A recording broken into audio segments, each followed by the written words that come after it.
Assalamualaikum warahmatullahi wabarakatuh.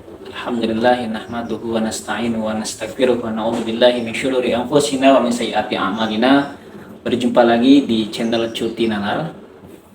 Di sini ada roastingan buat Kiai Imad dari yakni dari Muhammad Ismail Al-Khalili atau Lora Ismail Al-Khalili. Tulisan ini ditulis pada tanggal 13 Mei dan surat ini ditunggu oleh beliau ditunggu balasan ya. Mana Kiai Imad nih nggak pernah balas-balas surat saya gitu loh bahasanya. Nah, kata Lara Ismail, Kiai Imad sang mujaddid yang tidak mau diteliti.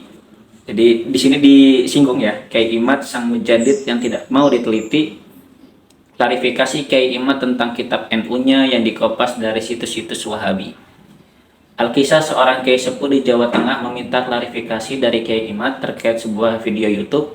Nanti ada linknya ya, nanti kalian bisa buka FB Muhammad Ismail Al-Khalili Lora ya.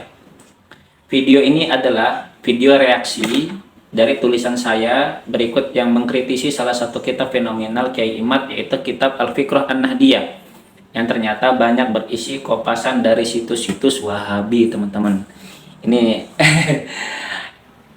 saya pun sudah baca kitabnya dan sudah baca situs Kiai Lora Ismail. Kitab Kiai Imad tuh katanya banyak sekali, bukan katanya sih, emang iya ya, banyak sekali kutipan-kutipan atau kopas-kopasan dari kitab Wahabi, apalagi kitab Al-Fiqh An-Nahdiyah kan, yang namanya kitab pemikir NU itu seharusnya mengcounter Wahabi, tapi malah ini mah kebalikannya, mafhum mukhalafahnya. Malah kitab ini berisi tentang ungkapan-ungkapan, kitabnya itu isinya ungkapan-ungkapan ulama Wahabi. Kayak Utsman Al-Bantani menulis kitab pemikiran NU tapi isinya kopas dari situs-situs Wahabi. Sebuah catatan seorang pembaca. Sejak lama memang menunggu klarifikasi Kiai Imad terkait masalah ini. Nah, Kiai Khalil Ismail ini sudah lama menunggu klarifikasi Kiai Imad, tapi tidak ada dari Kiai Imadnya atau dari pendukung-pendukung Kiai Imad yang bisa mengklarifikasi kitab ini gitu loh. Ini kata Lora Ismail. Tapi alih-alih mengklarifikasi dengan argumen dan data, Kiai Imad justru bergaya bijak menyebutkan kata-kata hikmah hari ini di balik viralnya tulisan saya itu. Kata itu biar kitab saya dibaca banyak orang kiai, kata-kata Kiai Imad. Itu biar kitab saya dibanyak baca orang kiai. Lora Ismail itu minim referensi dan data, maklum lulusan Yaman, kena pengaruh halu, kata Kiai Imad. Saya teringat pendukung Real Madrid yang terpojok karena kalah dari Barcelona. Alih-alih mengakui kekalahan, dia malah sibuk beralih kepada pembahasan 15 UCL. Kiai Imad yang terhormat, jika memang jenengan kaya akan data referensi, silakan tunjukkan data dan referensi mana yang diperbolehkan jenengan menyusupkan maklumat-maklumat dari situs Wahabi itu ke sebuah kitab yang jenengan klaim sebagai kitab pemikiran NU, yaitu Al-Fiqh An-Nahdiyah. Kiai Imad juga seperti terjangkit fobia kepada setiap hal yang berbau Yaman. Beliau berusaha meyakinkan bahwa lulusan Yaman tidak kredibel karena doktrin-doktrin cerita-cerita halu. Beliau mungkin tidak menyadari bahwa para lulusan Yaman Tarim yang punya kiprah di Indonesia entah sudah berapa banyak jumlahnya, kata Lora Ismail. Dan mereka bukan hanya dari golongan Baklawi saja. Dari kaum pesantren saja di Langitan, teman-teman, ada Kiai Abdullah Habib Fakih di Lirboyo, ada Yai Said Ridwan, Gus Adib Anwar Mansur, Gus Reja, Gus Hakim Anim, dan lain-lainnya. Di Sarang juga ada Kiai Imam Hawe ya, bin Kiai Rogib Mabrur bin Pakis Pati dan Gus Aan Al-Haidok putra Kiai Anik Muhammadun. Belum lagi ada yang nyantri di Madinah tapi berguru kepada Habib Yaman, Habib Zain bin Semit seperti Gus Melvin Lirboyo, Gus Zaki Lasem, kemudian Mas Khalil Nawawi Sidogiri, dan masih banyak lagi beliau-beliau yang lainnya. Kebanyakan tidak hanya kita ketahui, dan saya yakin beliau itu adalah orang-orang alim lulusan Yaman yang terdidik dengan didikan kitab-kitab mutun, kata Lora Ismail, dan surah ilmiah, bukan kitab-kitab karomah saja. Lagi pula, kata Lora Ismail, lagi pula bagi saya lucu sekali jika cerita-cerita karamat itu dianggap oleh Kiai Imad sebagai kumpulan doktrin. yang berusaha disebarkan ulama Ba'lawi secara masif kepada para murid dan pencintanya. Lahwong kitab Al-Gurul, Al-Jauhar, Asyafaq dan lain-lain layaknya kitab-kitab bergenre manakib lainnya bukanlah kurikulum di lembaga manapun ditarim.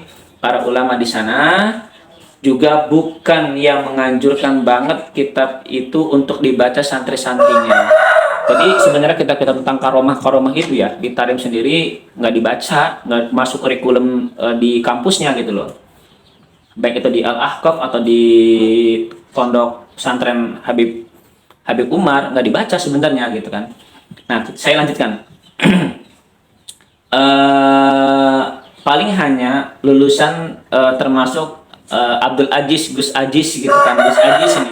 Gus Aziz ini teman saya waktu di UIN ya, teman di UIN waktu pernah kita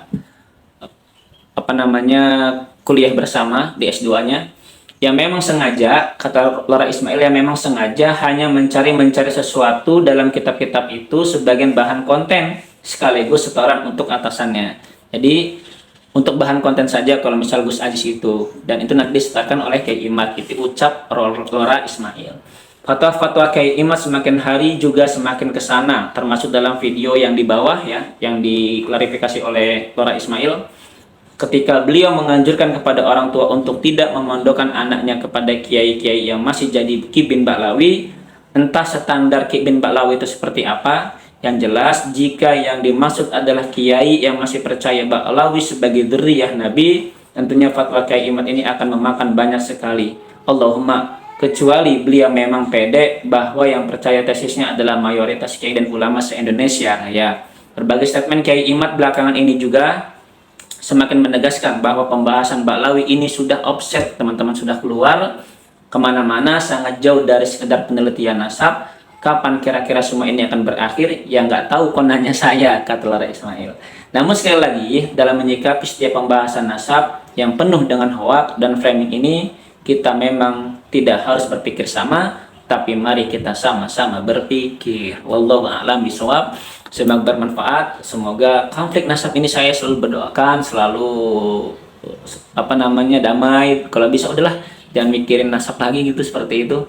Yang ada kita hanya habis waktu dan memikirkan nasab. Saya berharap sih kubu Ba'lawi dan kubu Kiai Imad damai lagi, seperti khitoh ulama-ulama kita semuanya. Semoga bermanfaat. Semoga surat ini, catatan ini didengar oleh Kiai Imad dan Ustadz Aziz Jajuli. Wallahu a'lam bishawab.